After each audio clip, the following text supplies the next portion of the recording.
नमस्कार दोस्तों, स्वागत है आप सभी का study.com पर। सबसे पहले करना क्या है, आपको study.com को सब्सक्राइब कीजिएगा। वीडियो को अगर आपको अच्छा लगे तो लाइक कर दीजिएगा, ठीक है।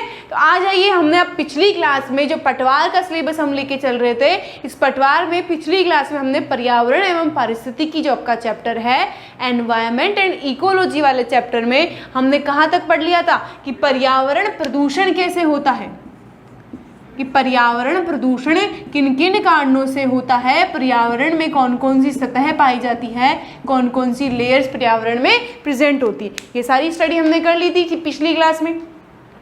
आज मैं आपको फिर से बता देती हूँ कि पर्यावरण प्रदूषण किन किन कारणों से होता है। एक कारण था अपना क्या, शहरीकरण। शहरीकरण अपना एक कारण था, इसे आप नगरीकरण भी बोल सकते हैं। दूसरा कारण था आपका क्या, औद्योगिकीकरण। दूसरा कारण क्या था, औद्योगिकीकरण था। अगला कारण था जीवाश्म ईंधनों का अधिक दोहन। जीवाश्म ईंधनों का अधिक दोहन, फॉसिल फ्यूल्स का आप ज़्यादा उपयोग करते हो, उस कारण से वाहनों से निकलने वाला जो धुआं होता है वो इसी में आ जाता है। फैक्ट्री से निकलने वाली जो प्रदूषक मात्रा होती है वो यहाँ पे आ जाता है। शहरीकरण से जो आपके अपशिष्ट पदार्थ होते हैं वो यहाँ आ जाता है। उसके अलावा एक मेजर कारण ये है कि ठीक है, आप ये सब तो कर रहे हो, ठीक है, वो सब समझ में आता है क्योंकि आप विकास की ओर अग्रसर हो, लेकिन आप विकास की ओर अग्रसर होने के क्रम में, शहरीकरण को बढ़ाने के क्रम में वनों की कटाई कर रहे हो, अवनीकरण को बढ़ावा दे रहे हो। किसको बढ़ावा दे रहे हो, अवनीकरण आप कर रहे हो। तो उससे क्या होता है, अवनीकरण करने से आपके CO2 जैसी गैसेस की मात्रा में आपके पर्यावरण में वृद्धि होती जाती है और वो एज ए प्रदूषक आपके काम में आते हैं, ठीक है। तो अब देखिएगा बच्चों ध्यान से, यहाँ पर ये पर्यावरण प्रदूषक के कारण थे अपने, ठीक है। आज हम देखेंगे कि वो मुद्दे कौन कौन से हैं जो पर्यावरण प्रदूषण में या वायु प्रदूषण में हम देखते हैं। देखिए, वायु प्रदूषण से जुड़े हुए कुछ मुद्दों के बारे में हमने बात करी थी। पहला मुद्दा है उसमें ग्रीन हाउस प्रभाव। कौन सा है, ग्रीन हाउस प्रभाव हमारा पहला मुद्दा है, पहला इफेक्ट है वहाँ पर। देखिए, ग्रीन हाउस प्रभाव जो है ये एक प्राकृतिक घटना है। सबसे पहले तो ये याद रखना है कि यह एक प्राकृतिक घटना है और ये कोई आपका प्रदूषक के कारण उत्पन्न घटना नहीं है। लेकिन इस प्रभाव में वृद्धि जो हो रही है वो वृद्धि किसके कारण हो रही है, प्रदूषक पदार्थों के वृद्धि में होने के कारण उससे हो रही है। मतलब जब पर्यावरण में जो आपके प्रदूषक गैसें हैं उनकी मात्रा में जब वृद्धि हो रही है, इस ग्रीन हाउस प्रभाव में भी क्या हो रही है, वृद्धि हो रही है। इस कारण क्या हो रहे हैं आपके, ये ग्रीन हाउस प्रभाव बढ़ रहा है और आपके तापमान में क्या हो रही है, वृद्धि हो रही है। ये बात हमने देखी है। अब देखिए ग्रीन हाउस प्रभाव होता क्या है, आप ये सोच रहे होंगे, तो ध्यान से देखिएगा। यह क्या है, आपकी अर्थ है, पृथ्वी है। क्या है ये, आपकी पृथ्वी है। अब ये है आपका क्या, सूर्य। ये क्या है, आपका सन है। तो एक घटना है वो मैं आपको बता देती हूँ कि जो सूर्य से आने वाली किरणें होती हैं वो कितने प्रकार की होती है। सूर्य से जो प्रकाश आता है आपके पास वो 3 प्रकार का होता है। एक होता है दृश्य प्रकाश, एक कौन सा होता है, दृश्य प्रकाश होता है, विजिबल लाइट होता है। एक होता है अवरक्त प्रकाश या अवरक्त तरंगे, और एक होती है पराबैंगनी तरंगे। तो सूर्य से जो आने वाला प्रकाश है वो 3 रूपों में आता है। कितने रूपों में आता है, 3 रूपों में आता है। अब देखिए, सूर्य से जो प्रकाश आता है, माना कि सूर्य से कितना प्रकाश निकल रहा है, 100% निकल रहा है, तो पृथ्वी के धरातल तक कितना प्रकाश पहुंच पाता है, सिर्फ 51%। सूर्य से आने वाला प्रकाश यदि कितना है, 100% है, तो वो पृथ्वी के धरातल तक कितना पहुंचेगा, 51% पहुंचेगा। तो यहाँ पर देखिएगा ये जो 51% है ये क्या है, पृथ्वी के धरातल तक पहुंचने वाला, पृथ्वी के धरातल तक पहुंचने वाला सूर्य का प्रकाश, सौर प्रकाश, ठीक है। अब यहाँ पर देखिए, ये सूर्य से जो प्रकाश आ रहा है, ये सूर्य से आने वाला प्रकाश होता है लघु तरंगों के रूप में। किसके रूप में होता है, लघु तरंगों के रूप में होता है। लघु तरंगे क्यों कह रही हूँ मैं, इन लघु तरंगों की ऊर्जा अधिक होती है, इन लघु तरंगों की आवृत्ति अधिक होती है, फ्रीक्वेंसी है वो अधिक होती है, लेकिन इन लघु तरंगों की जो तरंग दैर्घ्य है, आप जिन्हें कहते हो तरंग लंबाई, या ये तरंगों में हम पढ़ेंगे कि तरंग दैर्घ्य क्या होती है। यहाँ पे देख लीजिएगा, अगर कोई प्रकाश तरंग इस प्रकार से चल रही है तो यहाँ से लेकर ये यहाँ तक एक चक्कर कर रही है, तो इस एक चक्कर को तय करने में जो दूरी तय करती है, इस दूरी को आप क्या कहते हैं, तरंग दैर्घ्य कहते हैं। तो ये तरंग दैर्घ्य है आपकी, तो इसकी तरंग दैर्घ्य क्या होती है, लघु तरंगों की तरंग दैर्घ्य क्या होती है, कम होती है। तरंग दैर्घ्य क्या होती है, इसकी कम होती है। अब यहाँ पर ध्यान से देखना, लघु तरंगों की तरंग दैर्घ्य आपके क्या है, कम है। तो पृथ्वी तक 51% प्रकाश आपका आया है और इस 51% प्रकाश से टकराकर पुनः भी लौटेगा। क्या होगा, धरातल पर आएगा, धरातल से टकराएगा और पुनः लौटेगा वापस इस माध्यम में। तो देखिए ये जब लौटता है तो ये जो तरंग होती है ये होती है दीर्घ तरंग। किसमें लौटती है, दीर्घ तरंग होती है। और ये दीर्घ तरंग कौन सी होती है, दीर्घ तरंग का मतलब आप समझ रहे हो, बिल्कुल उल्टा कर दो इन सभी का, आवृत्ति और ऊर्जा क्या हो जाएगी, आवृत्ति और ऊर्जा तो क्या हो जाती है, कम हो जाती है। जबकि इसकी तरंग दैर्घ्य जो है, वेवलेंथ जिसे आप कहते हैं, वो तरंग दैर्घ्य क्या हो जाती है, बढ़ जाती है।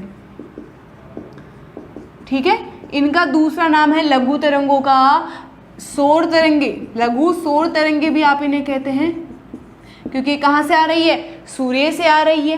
ठीक है, उसके अलावा दीर्घ तरंगों का दूसरा नाम है दीर्घ पार्थिव विकिरण। पार्थिव क्यों बोलते हैं, क्योंकि ये पृथ्वी से टकराकर जा रही है। अब देखिए होता क्या है, वायुमंडल में आपकी कुछ गैसें पाई जाती है। मैंने बताया था वायुमंडल किन से मिलकर बना होता है, कुछ गैसेस से मिलकर बना होता है। तो मान लीजिए ये जब लौट रही है तो वायुमंडल में कुछ गैसें पाई जाती है, जैसे CO2 हो गया, आपका हो गया CH4 हो गया, N2O हो गया, कुछ जलवाष्प भी पाई जाती है। तो ये जो गैसें होती हैं, इन गैसों को आप क्या कहते हैं, ग्रीन हाउस गैसेस बोलते हैं। ये गैसें पाई तो यहाँ पर भी जाती है, लेकिन देखिए जब प्रकाश आता है तो इसकी ऊर्जा क्या है, अधिक है। तो ये ऊर्जा अधिक और तरंग दैर्घ्य कम होने के कारण इन गैसों को आसानी से पार कर जाता है। लेकिन वापस लौटते समय में इस तरंगों का कुछ भाग क्या कर लिया जाता है, अवशोषित कर लिया जाता है।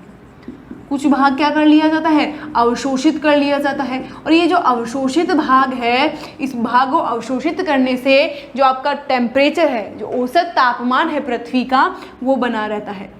भाग अगर आप अवशोषित कर रहे हो कुछ भाग, तो जो आपकी पृथ्वी का औसत तापमान है कितना है, लगभग आपका औसत तापमान है पृथ्वी के धरातल का 14 डिग्री सेल्सियस। कितना है, 14 डिग्री सेल्सियस है पृथ्वी के धरातल का औसत तापमान। तो ये औसत तापमान कैसे बना रहता है, जब आप इन दीर्घ पार्थिव विकिरणों को क्या करते हो, अवशोषित करते हो, तो उसके अवशोषित करने से ये भाग आपका बना रहता है। ठीक है, अब यहाँ पर ध्यान से देखना, आप इनको अवशोषित कर रहे हो, औसत तापमान बना रहता है। तो ये औसत तापमान क्यों आवश्यक है, तो जितनी भी जैव विविधता आप पृथ्वी की सतह पर देखते हैं, जितने भी विभिन्न प्रकार के पादप आप देखते हैं, पौधे देखते हैं, जीवों में भी बहुत सारी प्रजातियां होती है, मेंढक, मछली, कीट पतंगे, मनुष्य, जीव, बहुत सब कुछ है ना आपकी जैव विविधता है। उस जैव विविधता के विकास के लिए औसत तापमान क्या होता है, आवश्यक होता है। ये औसत तापमान क्यों आवश्यक होता है, जैव विविधता के विकास के लिए आवश्यक होता है। लेकिन अब ध्यान से देखिएगा ये बात,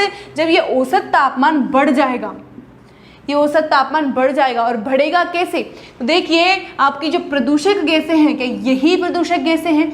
आप प्रदूषण फैला रहे हो तो इन गैसों की जो अनुपात है, उस अनुपात में क्या हो रहा है, वृद्धि हो रही है। किसके अनुपात में वृद्धि हो रही है, ये जो गैसें आपके वायुमंडल में पाई जाती है।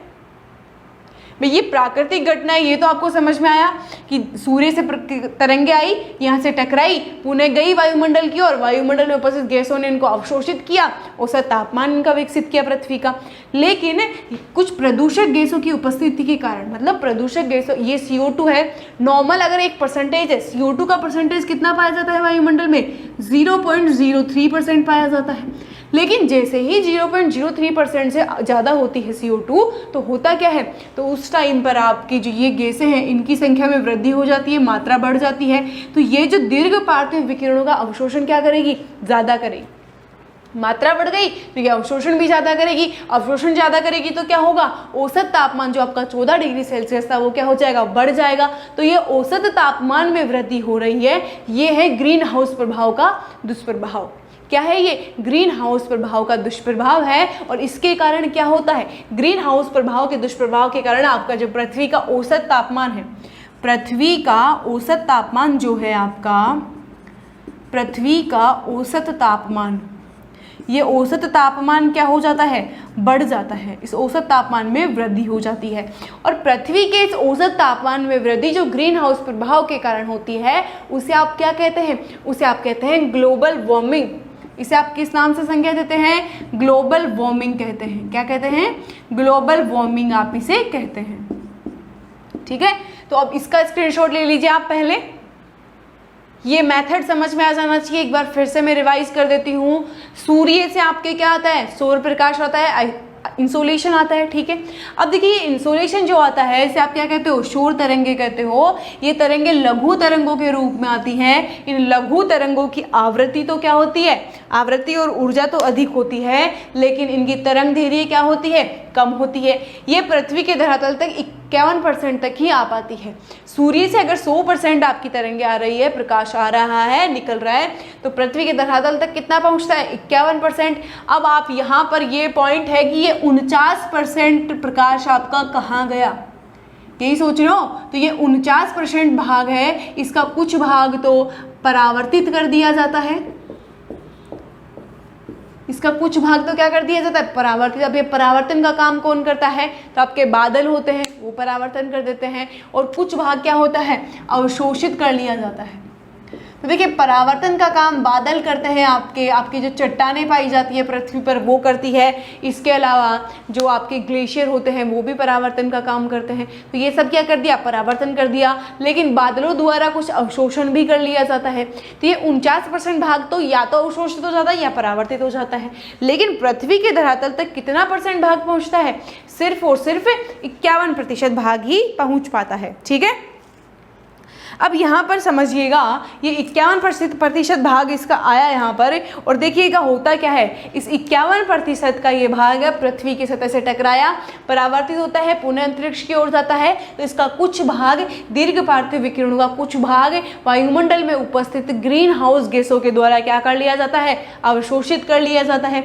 जब ग्रीन हाउस गैसों के द्वारा आप अवशोषित करेंगे तो इनकी क्यों करते हैं, क्योंकि यहाँ देखिए तरंग दैर्घ्य कम है, यहाँ तरंग दैर्घ्य बढ़ रही है। इस ग्रीन हाउस प्रभाव का एक एग्जाम्पल मैं आपको बताती हूँ कि जब आप कार को धूप में खड़ी कर देते हैं, जब कार को धूप में खड़ी कर दी जाती है तो क्या होता है, उस वक्त कार को जब धूप में खड़ी कर देते, थोड़ी देर बाद उसमें बैठते हैं तो बाहर के वातावरण की तुलना में अंदर का तापमान क्या होता है, बहुत ज़्यादा हो जाता है। ऐसा क्यों होता है, क्योंकि कार में जो शीशे पाए जाते हैं उन शीशों, वे शीशे क्या करते हैं, इन तरंगों को तो आने देते हैं, लेकिन इन तरंगों को क्या कर लेते हैं, अवशोषित कर लेते हैं। तो कार का तापमान क्या होता है, बढ़ जाता है। ठीक है, तो ये हो गया आपका ग्रीन हाउस प्रभाव। और इन ग्रीन हाउस गैसों की मात्रा में वृद्धि से औसत तापमान क्या हो रहा है, बढ़ रहा है। अब देखिएगा आगे हम देखेंगे कि ग्रीन हाउस गैसें जो हैं, CO2 कहाँ से निकलती है, ये सब आप सभी को पता है। लेकिन CH4 का उत्सर्जन कैसे होता है, कहाँ से होता है, ये हम पढ़ेंगे। उससे पहले हम एक बार ग्लोबल वार्मिंग के बारे में पढ़ लेते हैं कि ग्लोबल वार्मिंग क्या होती है। लेकिन अगर प्रश्न आपके ये आ जाता है कि ये ग्रीन हाउस प्रभाव कैसी घटना है, तो यह एक प्राकृतिक घटना है। क्या है, एक नेचुरल आपकी है घटना है, प्राकृतिक घटना है।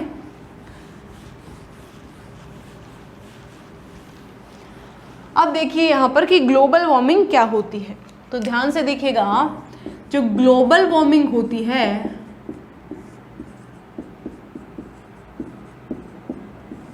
इसको आप हिंदी में बोलते हो वैश्विक तापन। क्या कहते हो, वैश्विक तापन आप इसे कहते हो। ये ग्लोबल वार्मिंग होती क्या है, तो यहाँ पर ध्यान से देखिएगा। ग्लोबल वार्मिंग का मतलब क्या है, ग्रीन हाउस गैसें जो हैं वो क्या कर रही थी, आपका दीर्घ पार्थिव विकिरणों को अवशोषित कर रही थी, उससे औसत तापमान बढ़ रहा था। लेकिन जैसे ही ग्रीन हाउस गैसों की, यहाँ पे मैं परिभाषा लिख रही हूँ कि ग्रीन हाउस गैसों की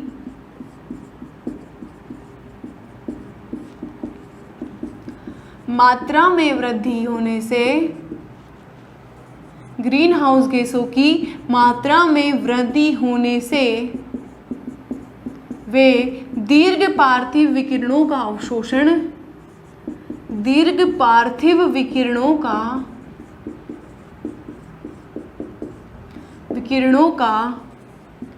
अवशोषण अधिक करती है जिससे पृथ्वी के औसत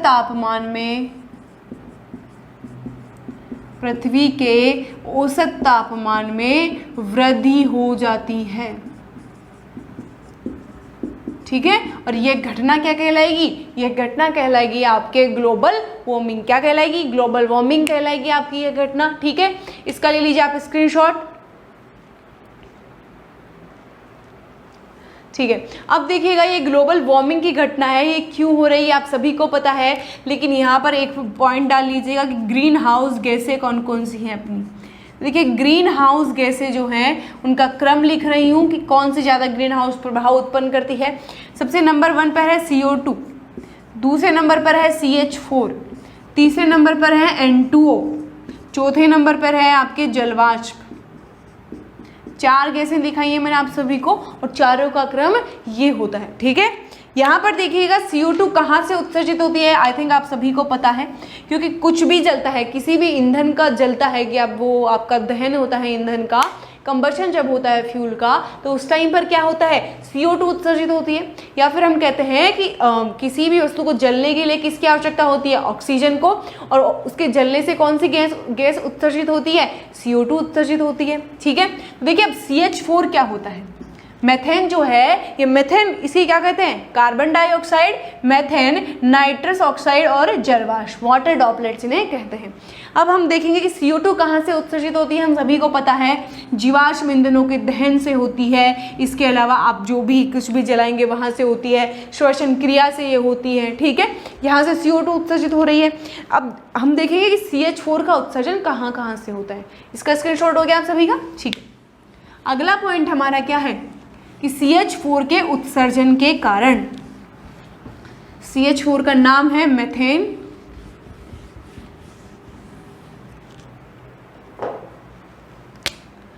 CH4, और इसे क्या कहते हैं आप, मीथेन कहते हैं। इंग्लिश में लिखें तो मेथेन ये होती है, और उस मेथेन के उत्सर्जन के कारण, ठीक है, उत्सर्जन के कारण क्या क्या होते हैं। तो देखिएगा बच्चों ध्यान से, सभी लोग एक बार ध्यान से देख लीजिएगा, क्योंकि यहाँ से प्रश्न बनने की संभावना होती है कि मेथेन का उत्सर्जन कहाँ कहाँ से होता है। तो पहला लिखा रही हूँ, किण्वन की प्रक्रिया के द्वारा, किण्वन की प्रक्रिया के द्वारा, किण्वन को कहते हैं आप क्या, फर्मेंटेशन। फर्मेंटेशन की जो प्रक्रिया है, मतलब दूध से दही का बनना, जिसी प्रक्रिया, या आप शराब बनाते हैं, ब्रेड बनाते हैं, बिस्किट बनाते हैं, वो सब कौन सी प्रक्रिया के माध्यम से बनते हैं, किण्वन की प्रक्रिया के माध्यम से बनते हैं। इसमें देख लीजिएगा कि ब्रेड, बिस्किट, शराब निर्माण से किसका उत्सर्जन हो रहा है, CH4 का। ठीक है, किण्वन की प्रक्रिया के द्वारा ये हो गया। उसके अलावा दूसरा पॉइंट देखिएगा, मेथेन जो है वो CNG जो आपकी है, कंप्रेस्ड नेचुरल गैस है, संपीड़ित प्राकृतिक गैस है, CNG का मुख्य घटक है, मेन कंपोनेंट है आपकी CNG का, क्या, मीथेन। ठीक है, तीसरा पॉइंट देखिएगा, पशुओं के जुगाली करने से, पशुओं के जुगाली करने से कौन सी गैस निकलती है आपकी, मीथेन गैस निकलती है। और मीथेन गैस को आप एक और नाम देते हैं, इसका दूसरा नाम क्या है, मार्श गैस। इसे क्या कहा जाता है, मार्श गैस भी कहा जाता है। ठीक है, अब देखिएगा चौथे नंबर पे है कि मीथेन का उत्सर्जन कहाँ से होता है। देखिए दलदलीय जो क्षेत्र होते हैं आपके, कौन से क्षेत्र, दलदलीय क्षेत्र जो होते हैं, वहां से किसकी उत्पत्ति होती है, दलदलीय क्षेत्रों से। यहाँ पे पांचवा आ जाएगा, धान के खेतों से। धान के खेतों में जब आपकी वो वनस्पति सड़ जाती है तो किसका उत्सर्जन होता है, मीथेन गैस का उत्सर्जन वहाँ पर होता है। ठीक है, तो ये कुछ मैंने आपको उत्सर्जन के कारण बताए हैं कि किण्वन की प्रक्रिया के द्वारा सीएनजी का मुख्य घटक है, पशुओं की जुगाली करने से, दलदलीय क्षेत्रों से, धान के क्षेत्रों से या धान के खेतों से। अगला देखिएगा छठा पॉइंट जो है इसका कि ये कहाँ से उत्सर्जित होती है, गोबर गैस का जो मुख्य घटक है वो क्या है आपके, मेथेन। गोबर गैस का मुख्य घटक है आपके क्या, मेथेन है। अगला पॉइंट देखिएगा कि समुद्र की तलहटी में मेथेन गैस, समुद्र की तलहटी में, तलहटी का मतलब बॉटम ऑफ ओशन, मतलब जो आपका तल होता है समुद्र का, वहां पर समुद्र की तलहटी में मीथेन गैस जल के अणुओं के मध्य फंसी रहती है, अणुओं के मध्य फंसी रहती है और इसे क्या कहा जाता है, क्लेथरेट में फंसी गैस। क्या कहा जाता है, क्लेथरेट में फंसी गैस भी इसे कहा जाता है। ठीक है, तो इसको ध्यान से देख लीजिएगा कि मीथेन CH4 इसका फॉर्मूला है। मीथेन का दूसरा नाम क्या है, मार्श गैस है। ये उत्सर्जित कहाँ से होती है, तो मैंने आपको सभी के सामने बोर्ड पर लिख दिया है। देखिए किण्वन की जो प्रक्रिया है फर्मेंटेशन, उस प्रक्रिया में क्या होता है आपका, ब्रेड, बिस्किट, शराब का निर्माण होता है, तो वहां से भी कौन सी गैस निकलती है, CH4 निकलती है। जो आपकी कंप्रेस्ड नेचुरल गैस है CNG, संपीड़ित प्राकृतिक गैस, उसका मुख्य घटक क्या है आपके, मीथेन है। पशुओं जब जुगाली करते हैं, जब पशु चारा खाने के बाद में अपने मुंह से जुगाली करते हैं तो कौन सी गैस निकलती है, CH4 निकलती है। उसके पश्चात दलदलीय क्षेत्र जो होते हैं आपके, दलदलीय क्षेत्र मतलब जहाँ पर कीचड़ हो जाता है, दलदल हो जाता है, कीचड़ के डालने के बाद कीचड़ की उपस्थिति के कारण वहाँ पर दलदल की उपस्थिति भी हो जाती है, दलदल उत्पन्न हो जाता है, तो क्या होता है, दलदलीय क्षेत्रों से मीथेन गैस निकलती है। धान के खेतों से, धान के खेत, चावल के जो खेत है वहाँ पर जब वनस्पति सड़ती है तो उस वनस्पति के सड़ने से कौन सी गैस निकलती है, मीथेन गैस निकलती है। गोबर गैस या इसको क्या बोलते हैं आप, बायोगैस। इस बायोगैस का मुख्य घटक क्या है, CNG है, सॉरी मीथेन है, CH4 है आपका। सातवां जो इसका उत्सर्जन का कारण है वो ये है कि समुद्र की तलहटी में मीथेन गैस जल के अणुओं के मध्य फंसी रहती है और इसे क्या कहते हैं, क्लेथरेट में फंसी गैस। अब देखिए वहां पर कैसे फंसती है, तो समुद्र की तलहटी बोल रही हूँ मैं, बॉटम ऑफ ओशन बोल रही हूँ, मतलब इतना सारा भार होता है उस तलहटी पर कि ये मीथेन गैस उन जल के अणुओं के मध्य क्या हो जाती है, फंस जाती है। और जब ये वहां से निकलती है तो बुलबुलों के रूप में निकलती है। कैसे निकलती है, बुलबुलों के रूप में ये वहां से निकलती है। ठीक है, इसका स्क्रीनशॉट ले लीजिए आप सभी लोग। ठीक है, हो गया आप सभी का। ये पढ़ा हमने कि मेथेन का उत्सर्जन कहाँ से होता है, CH4 या जो मेथेन गैस है वो कहाँ से आपके उत्सर्जित होती है, और ये पहला प्रभाव था। अब देखेंगे कि ग्रीन हाउस प्रभाव के दुष्परिणाम क्या हैं, इसके कारण क्या प्रभाव पड़ रहा है जनजीवन पर, आपके जीवों पर क्या प्रभाव पड़ रहा है, बायोडाइवर्सिटी पर। तो देखिए ग्रीन हाउस प्रभाव के दुष्परिणाम देख रहे हैं अपन, मतलब क्या है कि इसमें वृद्धि हो रही है, तो क्या हो रहा है, ग्लोबल वार्मिंग हो रही है, और ग्लोबल वार्मिंग के दुष्प्रभाव देख रहे हैं। इनडायरेक्टली क्या बोल सकते हैं कि ग्लोबल वार्मिंग के क्या देख रहे हैं हम, दुष्प्रभाव देख रहे हैं। तो पहला देखिएगा, आंधी और जो चक्रवात आते हैं आपके, आंधी तूफान, अगर मैं इनको एक शब्द में बोलूं तो क्या, चक्रवातों के आने की दर, चक्रवातों के आने की दर में क्या हुई है, वृद्धि हुई है। चक्रवात जो आ रहे हैं उस दर में क्या हुई है, वृद्धि हुई है। आपके चक्रवात जिस दर से आते हैं, मतलब कभी कितने टाइम के बाद में चक्रवात आ रहे हैं, तो उसकी दर में वृद्धि हुई है। दूसरा पॉइंट देखिएगा आप, आपका जो ग्लेशियर है, ग्लोबल वार्मिंग के कारण ग्लेशियर का मतलब समझ रहे हो, ग्लेशियर क्या होता है आपका, ग्लेशियर होते हैं वो जो आपके बर्फ के बड़े बड़े पहाड़ होते हैं, जब वो पिघलते हैं, ग्लेशियर क्या हो रहे हैं, पिघल रहे हैं। और क्यों पिघलते हैं, तो ग्लेशियरों के पिघलने की दर में वृद्धि हो रही है। क्यों हो रही है, क्योंकि आपकी ग्लोबल वार्मिंग बढ़ रही है। ठीक है, ग्लोबल वार्मिंग बढ़ रही है, ग्लेशियरों के पिघलने की दर में वृद्धि हो रही है और इसके कारण आपके नदियों में जल की मात्रा में वृद्धि हो रही है, नदियों में जल की मात्रा में वृद्धि, और इस कारण क्या हो रहा है, नदियों में बाढ़ की स्थिति भी आती है। और नदियों में जब जल की मात्रा में वृद्धि होगी तो नदियां जल लेकर कहाँ जाएगी, समुद्र की तरफ जाएगी। तो जो समुद्री जल स्तर है आपका, समुद्री जल स्तर जो है, समुद्री जल स्तर में भी क्या हो रही है, वृद्धि हो रही है आपके, समुद्री जल स्तर में भी क्या हो रही है आपके, वृद्धि हो रही है। तो ये जो परिघटना हो रही है, मतलब ग्लोबल वार्मिंग के कारण हो क्या रहा है, अगर मैं आपको डायरेक्टली कहूँ तो ग्लोबल वार्मिंग के कारण आपका जलवायु परिवर्तन हो रहा है। क्या हो रहा है, जलवायु परिवर्तन हो रहा है, क्लाइमेट चेंज हो रहा है।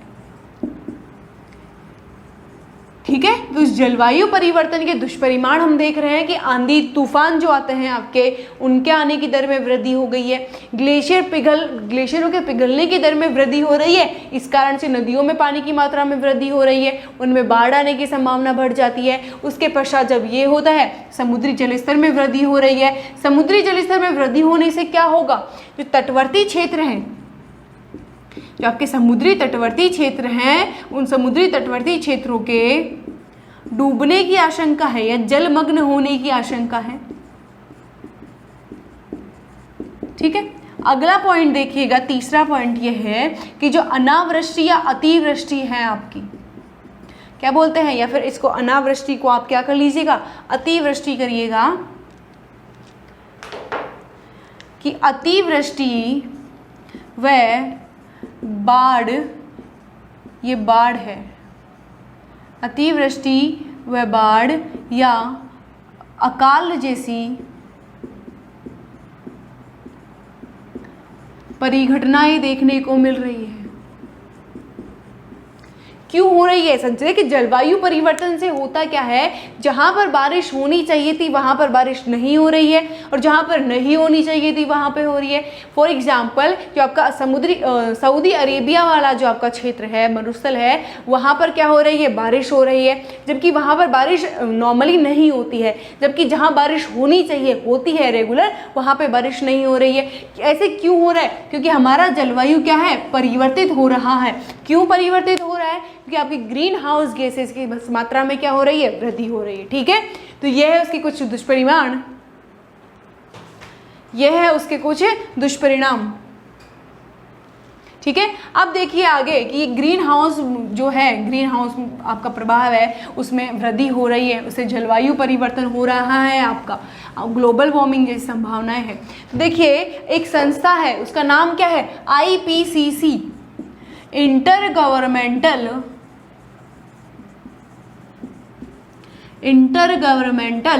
Panel for climate change. ये आपकी एक संस्था है विश्व स्तर पर कि जलवायु परिवर्तन पर अंतर सरकारी संस्था। तो ये संस्था कुछ कदम उठाती है, ये एक हर साल कॉप के नाम से मीटिंग होती है। किसके नाम से मीटिंग होती है, कॉन्फ्रेंस ऑफ पार्टीज, जिसमें विश्व के जितने भी देश है जो जलवायु परिवर्तन के मुद्दे को लेकर आपके भयभीत है या फिर एक तरह से कह सके कि इसका समाधान ढूंढने के लिए तत्पर है, तो वो क्या करते हैं, हर साल कॉन्फ्रेंस ऑफ पार्टीज के नाम से क्या बुलाते हैं, मीटिंग बुलाते हैं, और वहां पर इससे जुड़े हुए जितने भी मुद्दे हैं उन पर क्या की जाती है, चर्चा की जाती है। ठीक है, तो अगली क्लास में हम क्या पढ़ेंगे, अगली क्लास में हम पढ़ेंगे जो और बाकी मुद्दे हैं इसके अलावा। देखिए ये जो है कॉप क्या होता है, और जो संस्थाएं आपकी जलवायु से जुड़ी हुई या फिर मैं कहूँ पर्यावरण सुरक्षा से जुड़ी हुई, उन सारी संस्थाओं के बारे में हम एक साथ पढ़ेंगे। उससे पहले हम जो मुद्दे चल रहे हैं, हमारा पहला मुद्दा कौन सा हो गया, ग्रीन हाउस प्रभाव, ग्रीन हाउस इफेक्ट हो गया। दूसरा मुद्दा हम पढ़ेंगे किसके बारे में, अम्ल वर्षा के बारे में। ठीक है, देखिए आज की क्लास इतना ही, धन्यवाद, बाय बाय।